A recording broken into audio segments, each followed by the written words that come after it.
You're listening to the Bearded Theologians podcast, hosted by Zach Bechtold and Matt Franks. If you'd like to learn more about the Bearded Theologians, you can go online at beardedtheologians.com, where we have past podcasts, blogs, and a couple items for sale. So check us out, beardedtheologians.com. Thank you for listening, and enjoy this week's show. You're listening to the Bearded Theologians podcast, hosted by Matt Franks and Zach Bechtold.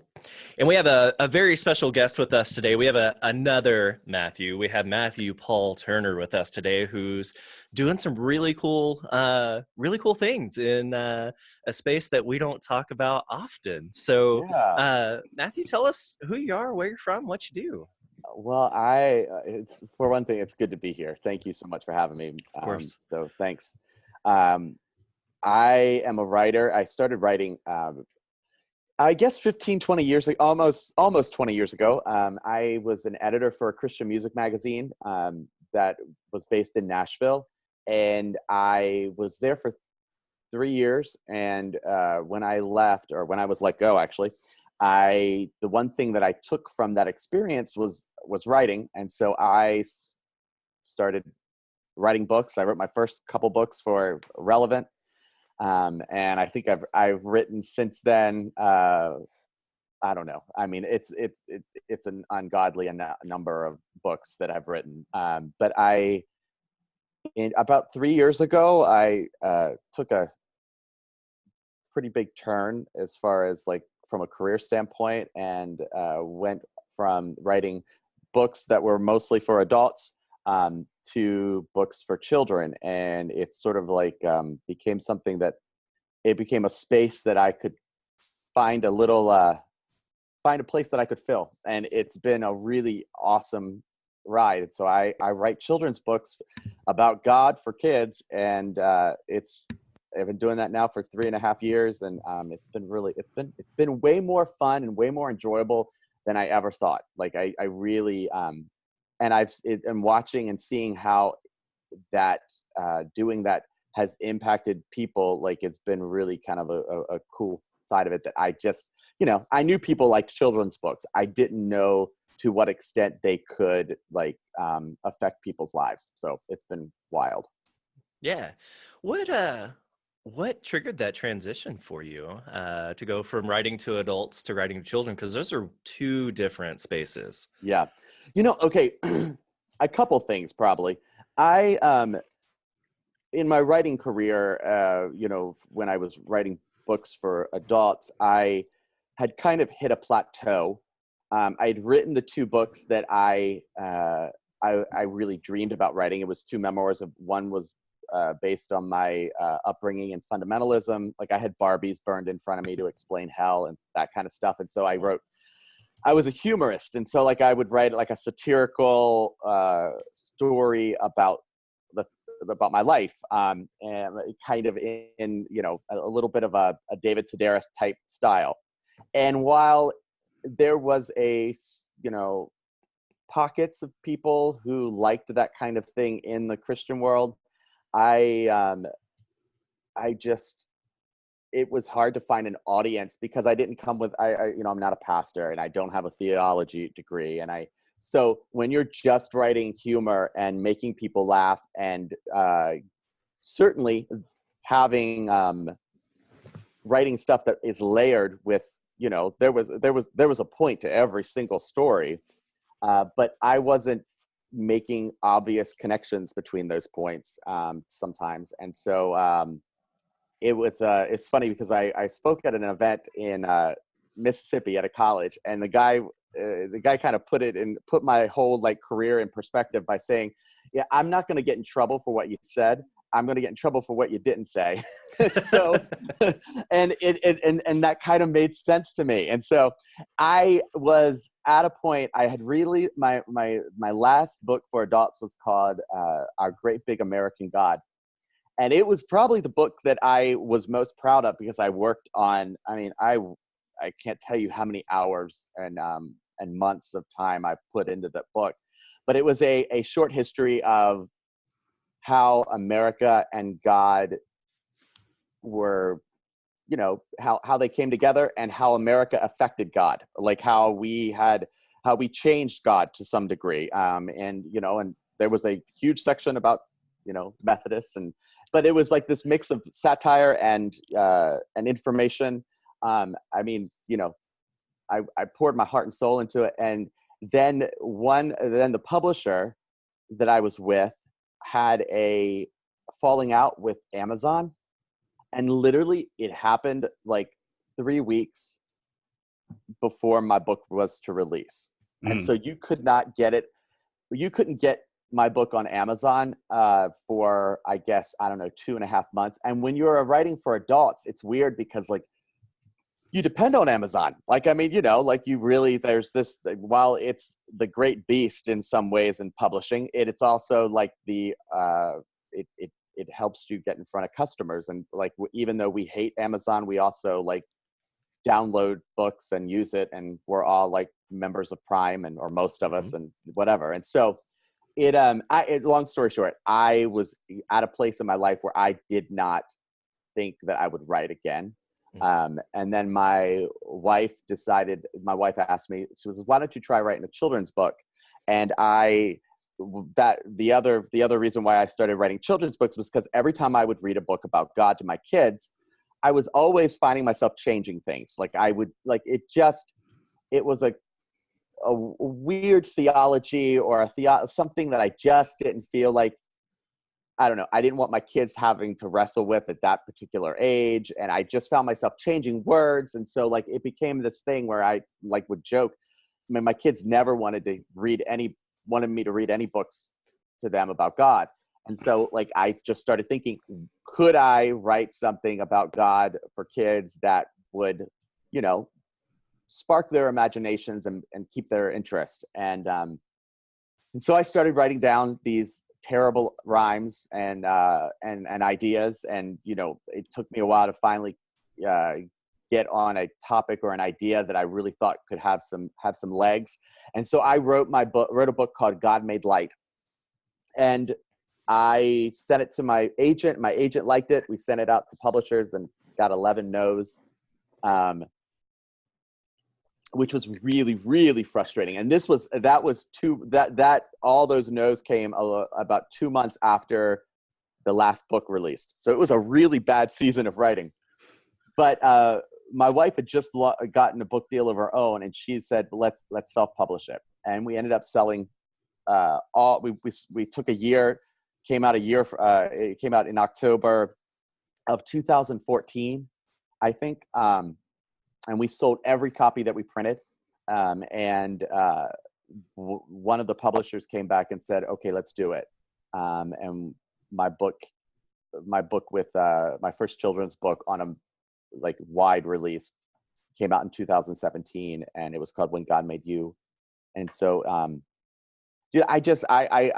my thing is I wanted to write words that gave my kids life and affirmed them, told them how much God delighted in them, and in some way introduced them to God in a way that I was not introduced to God. I was introduced to God in such a negative, heavy-handed manner that I wanted my kids to find a different way. And I'm not letting you all talk. Like if we were sitting at a bar, like you all would be bored out of your mind. No, this is perfect. This is perfect. Cause that's great. I mean, I find myself doing the same thing. I'll be reading something to my kids and go, oh gosh, Yeah, and stop in the middle of a sentence and be like, do I want to finish this? How do I change this? What is it that I do? And we've all been so like, even the idea, like one of the things that I wanted my books to not include were pronouns for God. I wanted to avoid this he, she idea of, because some people have really terrible relationships with their dads. Sometimes, their dads aren't even present. And sometimes they don't have great relationships with their moms. And so I felt like, could I write books that just let God be God? And so I know that when I was reading kids, reading to my kids, it would always frustrate me because so many, they use pronouns so quickly and all the time. And it just so that was just one area that I found myself changing in, when I was reading, and it just became, I was like, you know what, I think I could do better. I mean, or at least try. So. Right. Well, isn't that where most things come from, right? I can do better than that. It is. It takes a little bit of, like, you have to be a little cocky, I guess, to think that you could do it. Yeah. Which was weird because, like, I wasn't the writer who grew up thinking I was going to be a writer. I wanted to be a songwriter. So the one thing that this new career move took me back to was this idea of rhyming words. Like I when I was 14, I carried a book around, a notebook that had nothing but terrible song lyrics and rhymes in them. And I filled those pages up. I've filled up so many different, notebooks with words about God and thoughts and ideas. And so it kind of took me back to that. Rhyming was something that I really enjoyed doing. And so it's, I never thought that I would sit around and write rhyming words about God and find any kind of like real joy in it. But I really find myself, like, I find there's very much a purpose, and I get to be intentional about things, and it's been fun. It's been a fun switch. So. Yeah. No, and that's a ton of fun. And I commend you from going from the adult world to the children world, because that's tough. Being a pastor who pastors birth to death. Yeah. Yeah. It's nice to have readers for once. Like, I mean, and that's a big deal. Like, I mean, when you poured your heart and soul into writing books for 10, 12 years, and you certainly I had readers. I mean, I had a popular blog for a while, and so I was known for a while, with me and Rachel Held Evans would joke that we were kind of like this, we were the outsiders in the blogger world because we didn't have theology degrees, and so we would often talk about how we could get away with saying things that pastors often could not say, or people who were like working for religion schools, or they were professors and they just weren't allowed to say it, and so we kind of got away with doing things and saying things that other people couldn't, and so, but it was certainly I couldn't. I mean, Rachel sold a whole bunch more books than me. But I couldn't make a living off of that, doing it for much longer. And so it has been a nice surprise to actually, have books that people go out and buy and read, and it's nice. That's one plus side to all of this. So right. I love it. Well, so you got a new book coming out. You want to talk a little bit about the new one coming out? Sure. It's called When God Made the World. And my first two books, God Made Light was the first book, but it was not the first book that came out on the main, in the big publishing, my big publisher. It was the second book. And so, like, the first two books the first one was When God Made You, and then it was When God Made Light. And I wrestled with the idea of, did I want to did I want to do a book that was When God Made the World? For me, it was I was tackling an idea that was a little more like dependent on like the idea of like one biblical story, and how would it follow that story, and so my publisher was kind of like, I think you should try.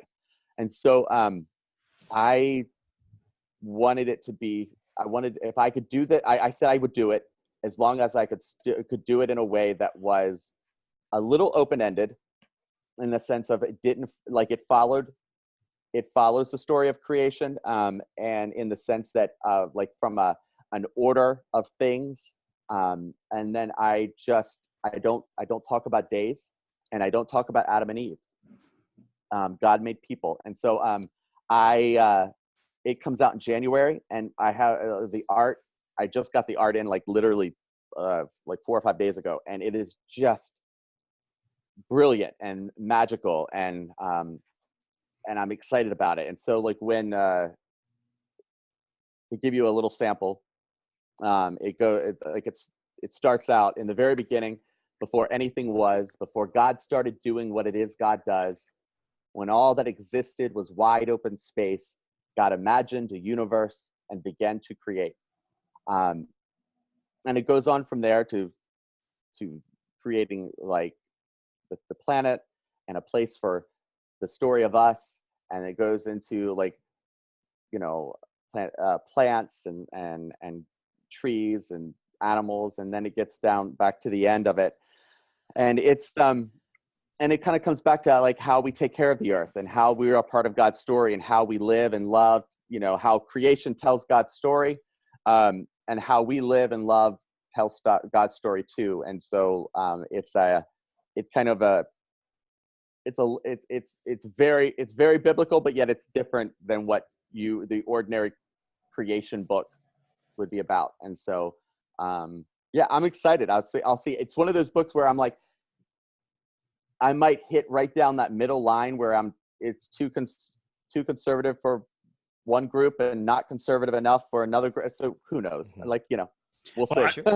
I saw on Twitter you were kind of getting some feedback from certain people who were not happy about what you had done. Yeah, and I was like, "Yay, we're gonna have him on the podcast, so this is gonna be a whole lot more fun. It will draw some interesting people to our podcast." And you know, and that's the hard thing. Like, when you write religion, whether you're writing a children's book or even, you know, some kind of big clunker book, just a sermon. Well, yeah, even just a sermon. That moment of interpretation by the listener or reader puts a sense of vulnerability out there, and especially as polarized as we are today, you know, it's just. That's someone had asked me, why don't I write a book? And I'm like, I don't want to see my book on the bargain shelf. And then I don't, and then I don't want to see the Amazon reviews. Cause then the amount of therapy I'd have to have would be, but I can take a bad sermon and I can take the comments from the sermon and like, oh, that's right. You know, you know what, you get used to it. Like it's one of those things where it's like those first couple terrible reviews where it just like when it is a absolute, like, you know, when conservative Christians will, and honestly, any Christian, any person of faith will review and critique a book or a piece of art and that's about faith. And if they don't like it, they dehumanize you to some degree. Like there's a thing that we do that we don't simply critique the piece or the creation, which, because I think that when you put something out, it is up for debate, like whether it is a good piece of art or not a good piece of art. I like that idea. But when it starts to feel personal, when they discount, like if you've put something in there and that they disagree with, they don't simply say, this is a book that I don't agree with. It becomes a dangerous book. It becomes a book or an idea that is dangerous to other people. And it's like they add to this, they add to the story, and it's really highly negative. So it did, when those first few times that I got those kinds of reviews, oh, dude, they cut so deeply. And it's crazy that people will even do that once in a great while. Not as often, but once in a great while, they'll do that with like my children's books. And it's like, you know, wow, that first time was like, okay, you've got way too much time in your hands to do that. But, you know, because it's like somebody picked up the very first review that was like terribly negative, was somebody picked up on the idea that I didn't use pronouns. And they saw it as such a negative, you know, because, you know, they think of God having a penis, and like that's how they view God. the interact God, like their whole faith is built on God being a dude, or being like a dude. And so, you know, and they start the review off, if I could give this 0 stars, I would. You know, but and it's, you know, and when you only got 1,000 words, or usually 600 to 1,000 words to work with a children's book, I mean, every word counts. And so I was very, you know, I'm very intentional with the words I use, and I'm very intentional with the words I don't use. And so, because I think they all matter. Well, and I mean, that ties into what you're talking about with this new book, when God made the world, right? In this idea that God had this image, you know, this imagination to create, right, and creates the world in its fullness, right? Nature, animals, plants, people, right? And when we begin to look at people, we dehumanize. When we look at the earth and nature and animals, we don't look at it as creation anymore. We take the life from it, right? Not literally, but you know what I mean, in the sense of, we don't look at that as a thing that God created. We literally do that too, like in how we take care of things, in how we, you know, we are. I mean, we're people of faith. You would think that we would be the caretakers of what has been created, right? And we aren't. Like, we're actually the enemy to being a caretaker to the, or not all of us, but like many of, like, that's the stereotype, is that we are not into taking care of what God has created. And I just don't, like, it's beyond me how that is even a thing, because it should be the very basic part of who we are in God's, you know, in our faith in God, and how we interact with God, because God has given us the stuff, and you'd think we would be the people to take care of it. Right. I don't know. And that's my point, is we look at the people in the creation around us and go, you know, that's not what God created back then, right? It no longer has that meaning, and so we dehumanize people. We dehumanize, or not dehumanize, but we take the life and meaning from all things, so that we can use them and throw them away. Right. Well, that was. We were sitting in it. So I lead a men's Bible study on Wednesday mornings, and we were reading Genesis 1, and I looked at everybody and said, so how are we being good stewards of the earth lately? And they all just kind of like, oh, like, and so we were sitting there, and, you know, we meet at McDonald's, because that's a nice central point in our town. And I was like, how often, you know, like, why do we need a cup that has a lid and a straw? Like, why, like, what good does that do? Because, you know, and started pointing out some things, like, and living into some ways, some more. I think we've forgotten, like, how to really do that, when we should know. And I think it's because when we became like the dominant oppressive force, that we just like assumed that everybody knew what we were doing, and it just kind of, I mean, we can deconstruct that all we want to for days. We get used to the conveniences of all the things that we have available to us.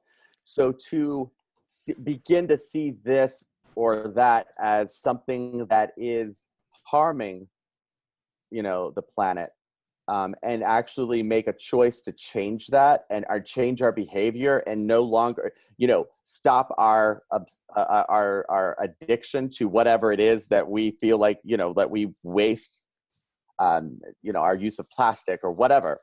And it's but we become so used to it that it's harder work than it should be. And it's like we started the conversations too late in some ways. Like, we should have been on the front end of preaching the preaching, not against, but preaching, and how to look at life in a more sustainable, kinder way of doing things. Instead, we got caught up in the whole thrill of it. Thrill of using straws and plastic and stuff.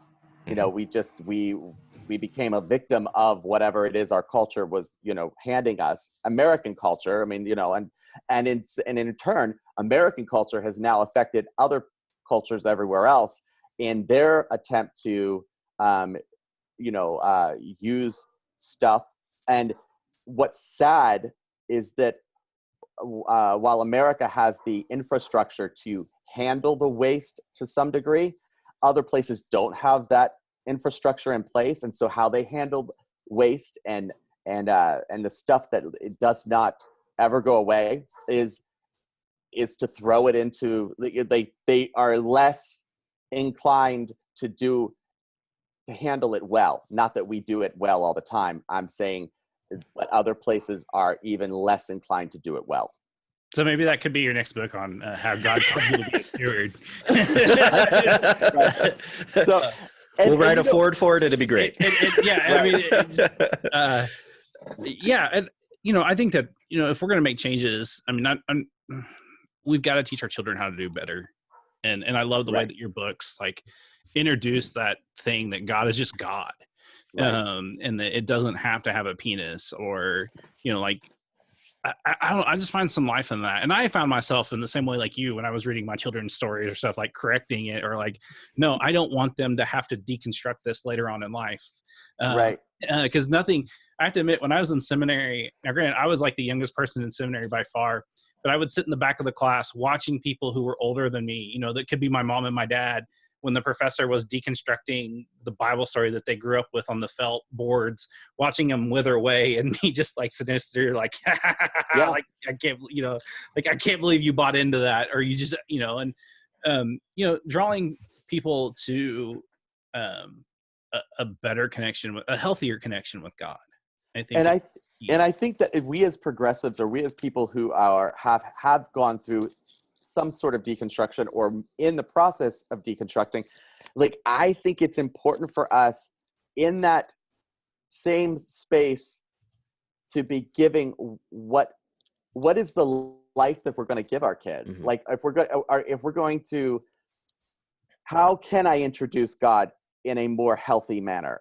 Because so much of what we experience is often based on what we have left, as opposed to what we stand on currently. And in order for there to be some sort of foundation for our kids to have faith and build on, we have to start creating things and ideas that give them something to hold on to. That give them some sort of, like, you know, structure of how we interact with God and what's a healthy way to interact with God as humans, and how can we do that and do like without losing our humanity and without losing our sense of self, like the fact that God delights in who we are and how we do things and wants to see us interact with others and interact with ourselves in a healthy, happy, hopeful manner. And so hopefully my books bring that to life. And the other thing that the other big thing that I wanted to make sure that I at least tried to do with this book is I didn't want to create a book that kids would read and then they would go into their schools and find zero connection whatsoever between what they're learning about how the world works in science and what they would read here in a book about God creating things. And while it's, so there are a handful of places that I open up a window for people, for there to be some grace in the story, to let room in to, I even use, there's one part where I'm like, where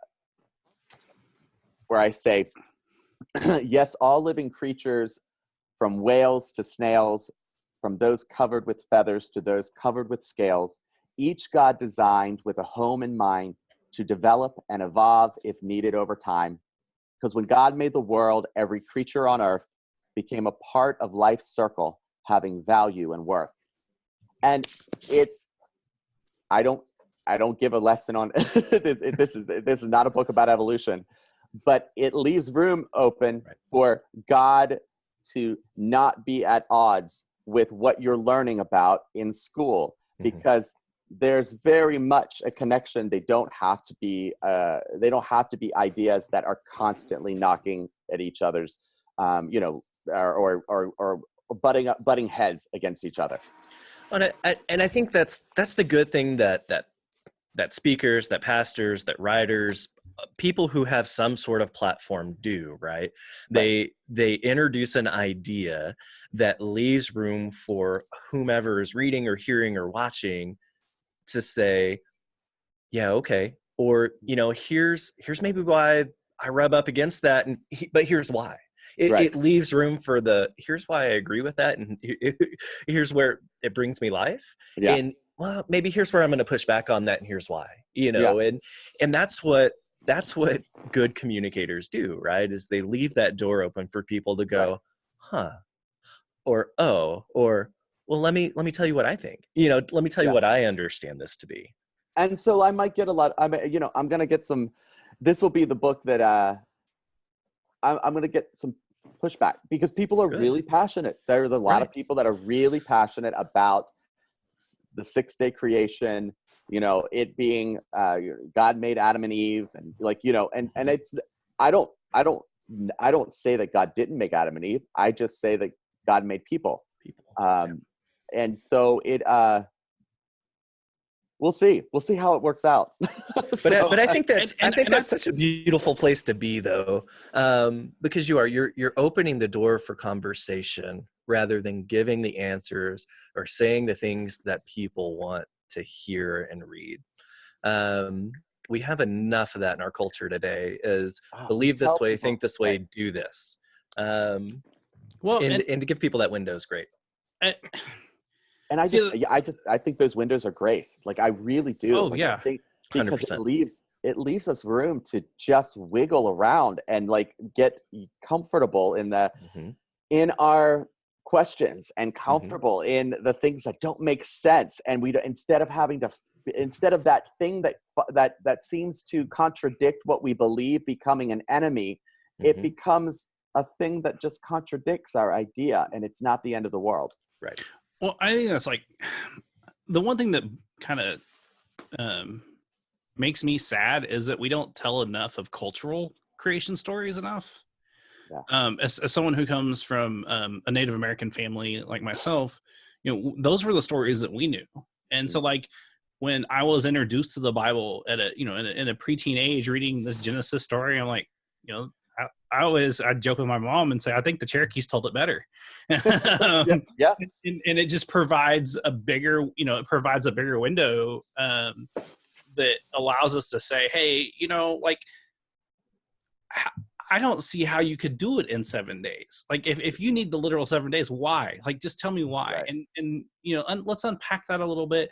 I mean, and I think to have good, healthy conversation, I think you could actually start helping unpack it, but just saying, I think in the world of theology, we've done this thing that modernity did so well for us, was to say right and wrong. And we did away with gray. Well, then postmodernity came in and kind of almost did the complete opposite. Right. Whereas what if we just actually created space to have dialogue and say, okay, so you see it differently than me, and that's okay. I mean, we've not created a space where we can say, even though we disagree, we can still leave this room together, and we can still go have a beer, or we can still go watch, whatever XYZ together. We've just said it's either instead, or. We often will become so aggravated that person becomes an enemy of what we believe or how we think about things. And I when I had the crazy pleasure and a privilege to go on a 40-day experience with Nat Geo and Morgan Freeman in 2016. I think 2016. And we traveled all around the world. I was the photographer and one of the writers on this, their recording of the story of God. And so I got to engage the beginning stories, the stories of creation from a Hindu standpoint and from a, Islam standpoint and from a Christianity standpoint, and got to listen and kind of like eavesdrop on conversations of that, these incredible, wonderful, crazy smart people would talk about how this is what they believed and this is how they, this is the story of creation from this perspective. And every religion has a creation story, and you start to see how they are often very similar and how they are, how they differ. And some of them are even more, some of them are a little, they make the biblical story of creation seem almost practical. So like it is quite, you start to realize that we don't have the monopoly on creation stories and how things begin. And as you bring up, like, the indigenous people and how they told the story, and it's just, we can learn from all of the stories and they still be very much about God, because they're communicating our story, and God created us. And so we are a part of that story. And so I feel like, I don't want to get all new age on you, but I feel like we do get a little too hung up on the actual details and the substance sometimes. That's all. No, I think we do. And whether it's through creation or, you take it all the way through scripture into Revelation, right? We get hung up in what seem to be minor details or, points of, well, it's got to be this way. But does it? Yeah. Does it have to be this way? Is there room to open that window for grace? But I always point to scripturally that, like, when man thinks that they have the knowledge of how it's going to go, God's like, nope, I'm going to do this. And totally. Like time and time again, we just have those images throughout all of scripture where, God, people like, all right, so this is how the kingdom's going to come back in, and it's going to be this image. And then like God comes in on this dude on a donkey, and everybody's like, right. What the hell? Like this wasn't what I was expecting. And this is like, isn't it to me, I find that it makes, when you let go of all the things, it makes God bigger. Mm-hmm. I grew up in a church that, honestly, looking back, we were worshipers of the Bible. Like we were Bible worshipers. We weren't God worshipers. We didn't follow. We believed in Jesus. But if Jesus ever were to do anything that was outside of what we thought Bible said Jesus could do, then it was, we would put the Bible above Jesus. But the Bible became, our understanding of Scripture became the sole, foundation of everything that was about our faith. And in reality, it wasn't faith, it was knowledge. Like, it was just like us knowing the Bible, what the Bible said, we'd have to believe it, blah, blah, blah. Like, it was just like learning and saying that we believe. And I think that's where you're starting. I feel like, well, you're starting to see that pushback from people saying that the Bible's not the fourth part of the Trinity. And that right. that we've allowed that to become that. Yeah.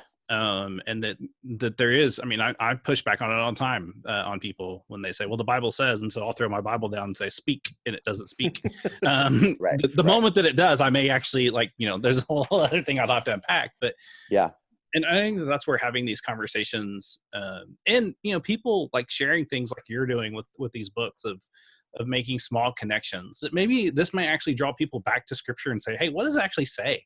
Like, right. Because we have enough people, like, even in our country, that have not opened their Bible They may have several on the shelves, but like in the sense of actually knowing what it actually says, they may not know. And so they may say, hey, let's actually, I mean, I'm not saying that will happen, but one can, as a pastor, one hopes and dreams that does happen. Right, exactly.